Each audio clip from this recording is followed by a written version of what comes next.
আমার বর্তমানে বয়স চলে 36, 37। তো আজ থেকে 37 বছর আগে আমি কি ছিলাম? আমার অস্তিত্বই ছিল না, আমার কোনো নাম ছিল না, আমার কোনো গ্রাম ছিল না, আমার কোনো অ্যাড্রেস ছিল না, আমার কোনো পরিচিতি ছিল না।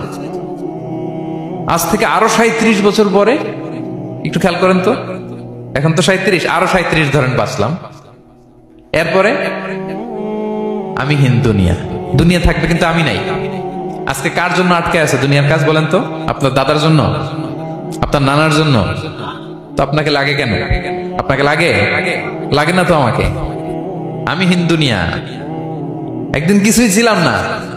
আল্লাহ বলেন, হাল আতা আলাল ইনসানি হিনুম মিনাদ দাহরি লাম ইয়াকুন শাইআম মাযকুরা। তুমি কিছু ছিলা, একটা সময় কিছুই ছিল না, উল্লেখ করার মতো তুমি কিছুই ছিল না।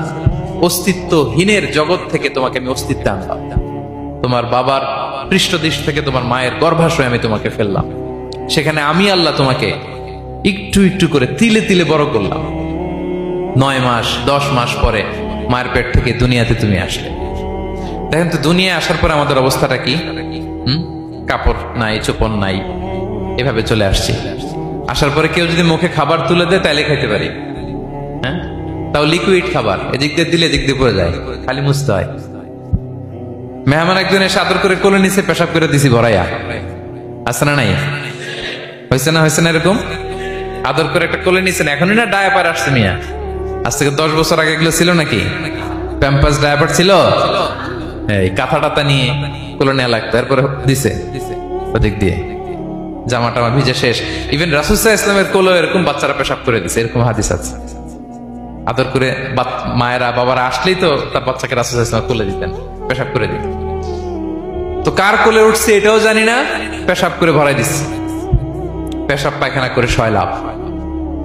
লিকুইড দিলে খেতে পারি, শক্ত কিছু খেতে পারি না। এই তো আমি, এই তো আমার ক্ষমতা। একজন যে বললেন ক্ষমতার অহংকার, এই তো ক্ষমতাটা তো এতটুকু। এরপরে যখন জোয়ান হয়েছে, এখন তো জোয়ান, এখানে একটা ভূমিকম্প হইলে কি অবস্থা হবে বলেন তো জোয়ানদের?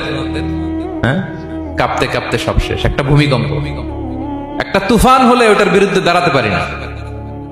একটা তুফান, রাস্তায় টায়ার পাংচার হলে লাফ দিয়ে উঠি। ক্ষমতা আমার, আমার নাকি ক্ষমতার অহংকার? কি দুর্বল আমরা, হ্যাঁ? কুকুর আমাদেরকে কামড় দিলে আমরা কুকুরের কামড়ও দিতে পারি না, ঠিক কিনা? মশা যে কামড়া, এটা ধরতে না পারলে কিছু করতে পারি? কামড় মাইরা দিছে দৌড়। বল্লা পোকা এটা যদি কামড় দিয়ে দৌড় দিয়ে কিছু করতে পারেন? তো কিসের কিসের ক্ষমতা আপনার? এরপর আবার যদি 70-80 বছর হায়াত পাই, আবার আগের মতো যেখানে বসি ওইখানেই ডাইরেক্ট, আছে না নাই? বয়স যখন 80 হয়ে যায় আর থাকে শরীরের কন্ট্রোল, আবার যেখানে বসে ওইখানেই পেশাব পায়খানা। খাবার দিলে খাইতে পারি, পিঠটা পাকা হয়ে কুজু হয়ে গেছে, এর নাকি আবার অহংকার? সাজে অহংকার, সাজে অহংকার সাজে একজনের। আওয়াজ করে বলতে হবে, তিনি কে?